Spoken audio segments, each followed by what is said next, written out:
नमस्कार मित्रों, आप देख रहे हैं आनंदधारा न्यूज।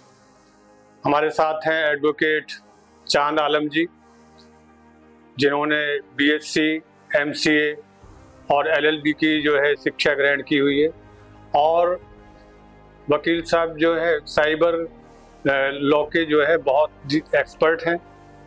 आज हम इनसे मिलकर जो है साइबर फ्रॉड जो है और डिजिटल सिक्योरिटी पर जो इस तरह से फ्रॉड किए जा रहे हैं, तो उस विषय पे आज हम इनसे जो है कुछ जानकारियां लेंगे।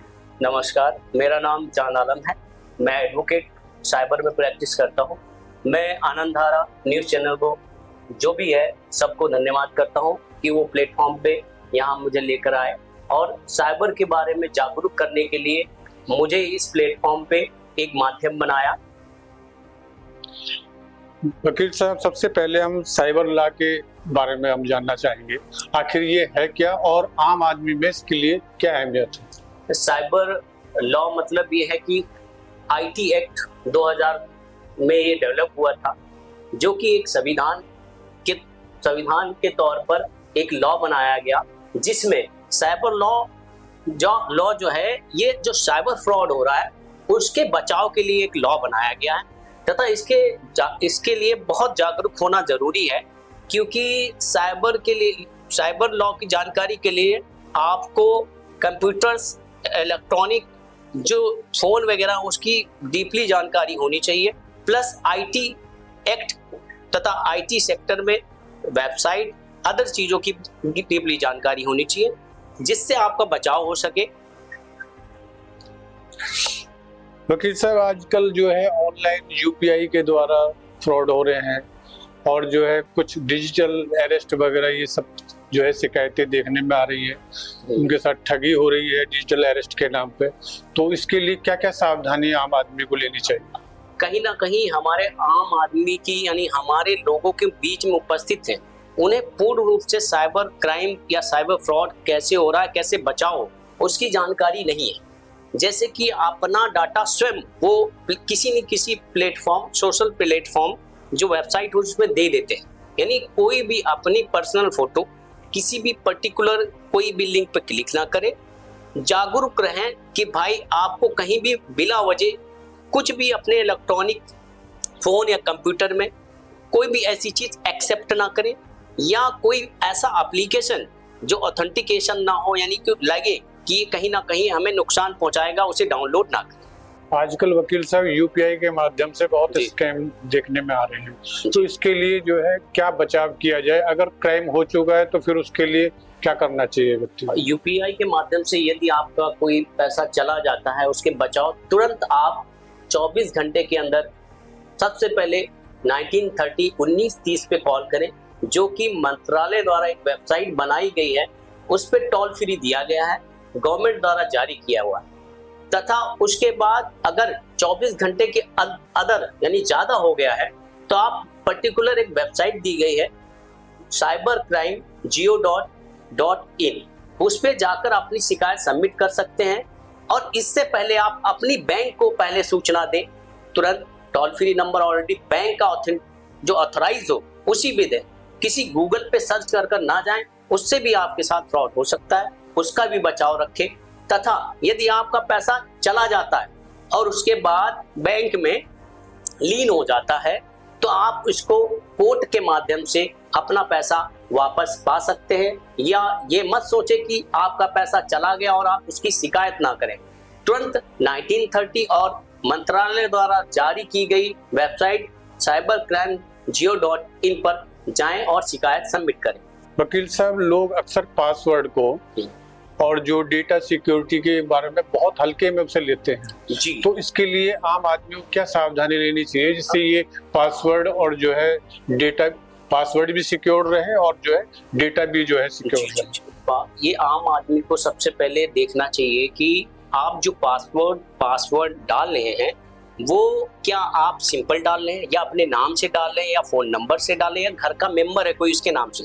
उस नाम से अपना पासवर्ड कभी ना डालें, क्योंकि कहीं ना कहीं आप कैरेक्टर यूज करें, अल्फाबेट जो होते हैं वो कैपिटल लेटर यूज करें।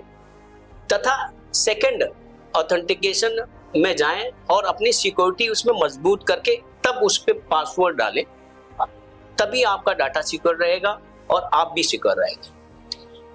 क्या आपने अभी तक अपने कैरियर में साइबर क्राइम से संबंधित कोई ऐसा केस देखा है जो बहुत ही यादगार हो?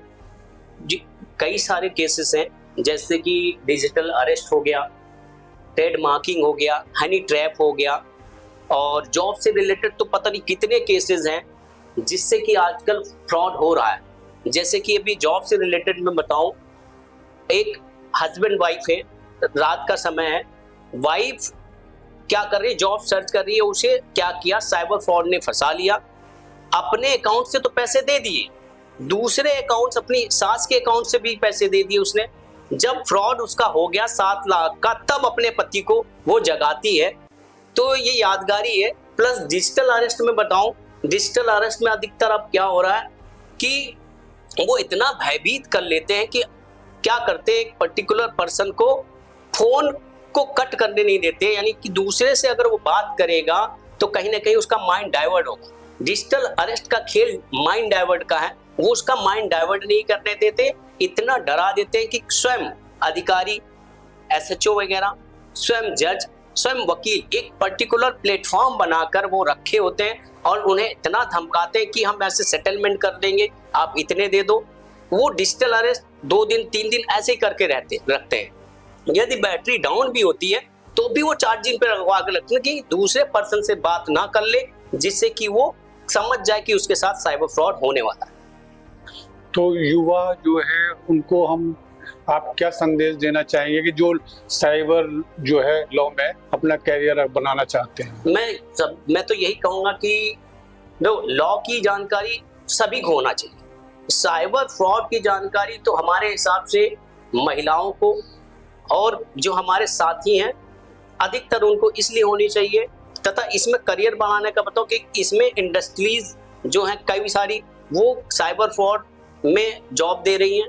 और साइबर फ्रॉड ही अब हो रहा है। अब आदमी क्या करता है, क्रिमिनल प्रोसीडिंग, किसी को चाकू मार के पैसे कम छिनाता है, अब ऑनलाइन फ्रॉड ज्यादा करता है। तो इसमें करियर बनाने के चांस ज्यादा है।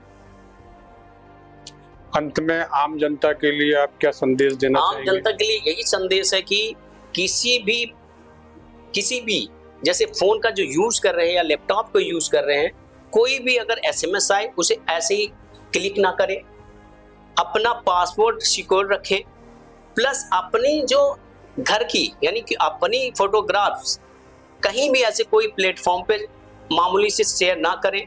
प्लस एक चीज और है कि कोई भी अगर कोई एप्लीकेशन है बिला वजह डाउनलोड ना करें, क्योंकि कई सारे देखे गए कि लोन के भी एप्लीकेशन है वो भी डाउनलोड कर रहे हैं, तो वो सबसे पहले अलाउ कराता है, आपका सारा डाटा एक्सेस कर लेता है, फिर ब्लैकमेल करता है।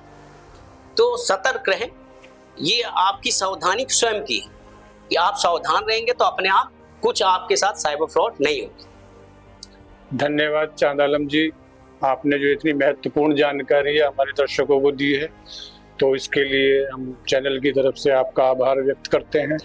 और साथ ही दर्शकों के लिए हमारा यही एक जानकारी देनी है कि भाई इसी तरह की अगर आपको और जानकारियाँ चाहिए तो आनंदधारा न्यूज़ चैनल से आप जुड़े रहें और चैनल को सब्सक्राइब करें तथा वीडियो को लाइक व शेयर करें। धन्यवाद। मैं भी धन्यवाद करना चाहता हूं कि आनंदधारा ने ये मुझे यहाँ बुलाया और साइबर का फ्रॉड के और साइबर क्राइम के बारे में लोगों को जागरूक कर रहे हैं, क्योंकि अधिकतर हमारे भारत देश में अब साइबर फ्रॉड अधिक हो रहा है।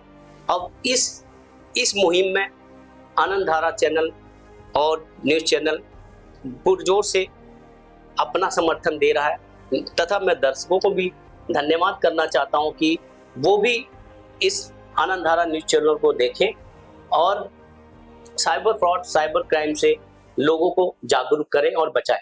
धन्यवाद।